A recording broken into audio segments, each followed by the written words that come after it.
Mise bas et reproduction. L'hiver est la saison de mise bas et de reproduction des éléphants de mer au site d'observation de Piedras Blancas. La saison débute vers fin novembre ou début décembre par l'arrivée des grands mâles adultes revenant de leur séjour en Alaska et de retour de la recherche de nourriture, amassant du poids pour 3 mois de jeûne environ. Ils sont au maximum de leur poids qui peut atteindre jusqu'à 5000 livres, 2268 kilos. Au fur et à mesure qu'ils arrivent un par un, la hiérarchie de domination sur la plage change souvent comme ils essaient d'établir leur territoire. Un éléphant de mer va s'installer à un endroit choisi sur la plage, mais un autre mâle peut arriver, annonçant sa présence par un grand rugissement, et les deux vont se jauger, d'abord avec des éructations et des postures. L'un d'eux peut faire marche arrière, sinon ils pourraient s'affronter, se projetant poitrine contre poitrine et mordant les coups avec leurs canines pointues. Les femelles pleines commencent à arriver en décembre et chacune d'elles choisit un endroit confortable pour mettre bas. Éventuellement, chaque mâle dominant pacha va en avoir autant que 40 femelles dans son harem. Il s'attend à s'accoupler avec chacune d'entre elles quand elle aura sevré son petit, environ 1 mois après la naissance.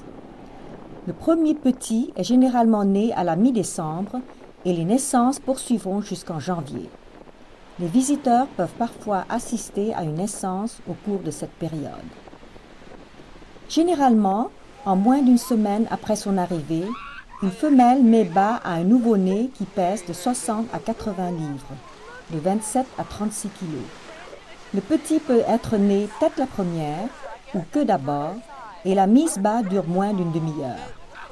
La première chose que la femelle fait, c'est vocaliser avec son nouveau-né, s'attachant ainsi à lui afin qu'ils puissent se retrouver s'ils sont séparés sur la plage bondée.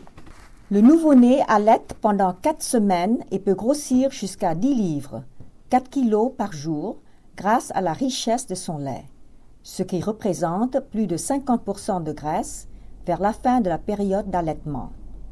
Pour chaque livre que le petit prend, la mère maigrit de 2 livres.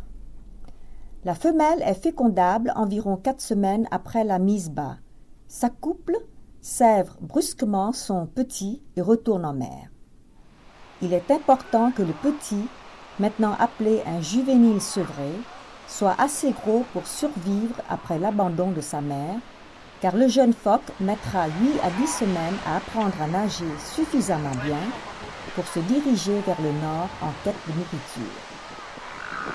La saison d'accouplement commence environ 1 mois après les premières naissances et il y a plein d'actions, comme les mâles dominants pacha chassent les autres mâles rôdant autour du harem et se battent pour les droits d'accouplement. Février et fin janvier sont les meilleurs moments pour observer l'action des mâles. Dans le même temps, les femelles se disputent sur les petits et leur place, et les tempêtes hivernales menacent de séparer les nouveau-nés de leur mère. Ce n'est pas toujours une belle image, mais c'est une période brillante et excitante et une rare occasion pour les visiteurs humains d'observer, sans les déranger, la saison de mise bas et d'accouplement des phoques. N'oubliez pas de visiter notre site www.elephantseal.org et le flux vidéo à partir de notre webcam.